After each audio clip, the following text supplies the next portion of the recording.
Zu unserem ersten Zimmer ging es schon etwas höher hinaus, und zwar nach Villa Flor.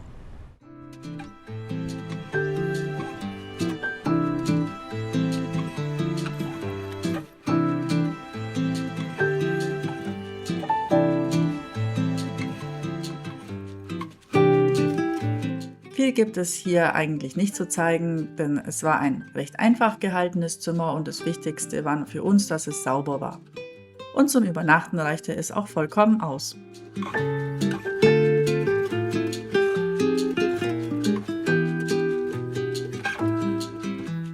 Ab Tamaimo wurde es dann komfortabler. Wir hatten ein modernes Zimmer und sogar einen kleinen Pool, auch wenn er äußerst eisig war. Und es gab hier übrigens auch das beste Frühstück, das wir hatten, sogar mit selbstgebackenem Kuchen.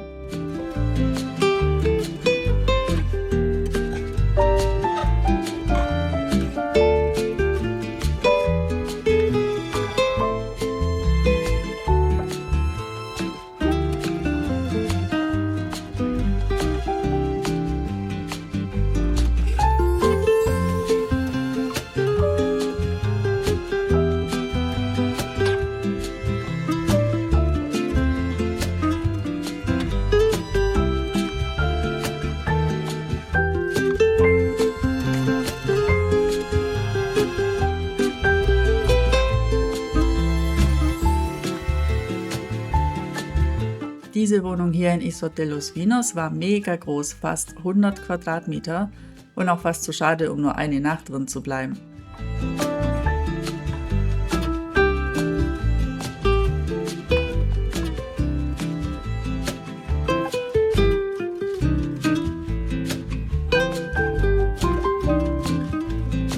Wir hatten eine riesen Küche mit Grill und auch große, komfortable Zimmer, also wirklich sehr schön.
Unsere Lieblingsunterkunft war die in Punta del Hidalgo.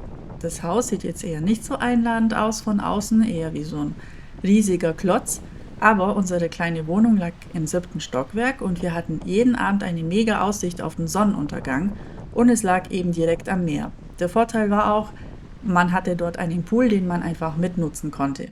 Hier kam dann auch wirklich richtiges Urlaubsfeeling auf.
Von hier aus sehen wir San Andrés mit dem hellen Sandstrand.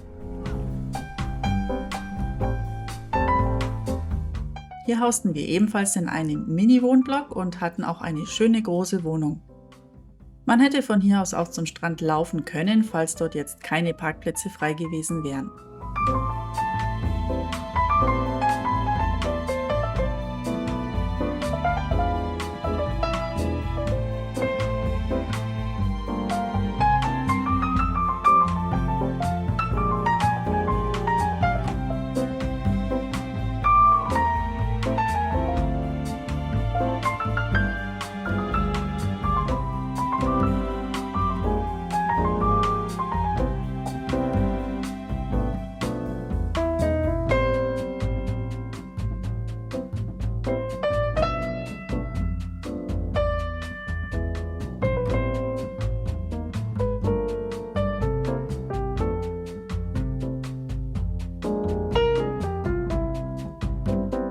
Dieses Apartment hatte eine sehr gute Lage, auch zu diversen schwarzen Stränden.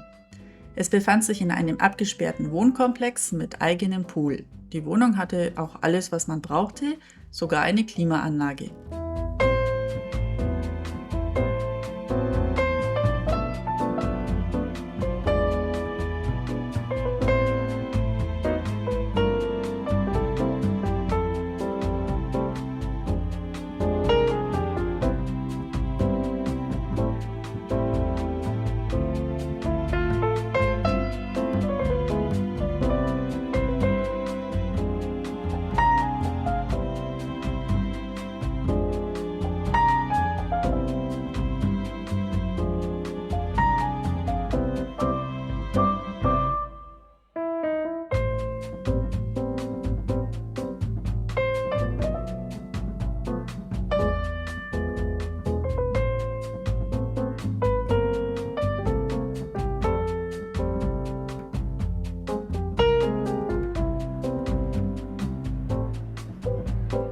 Ja, insgesamt waren wir doch recht zufrieden mit unseren Zimmern und Wohnungen und würden sie jederzeit wieder buchen.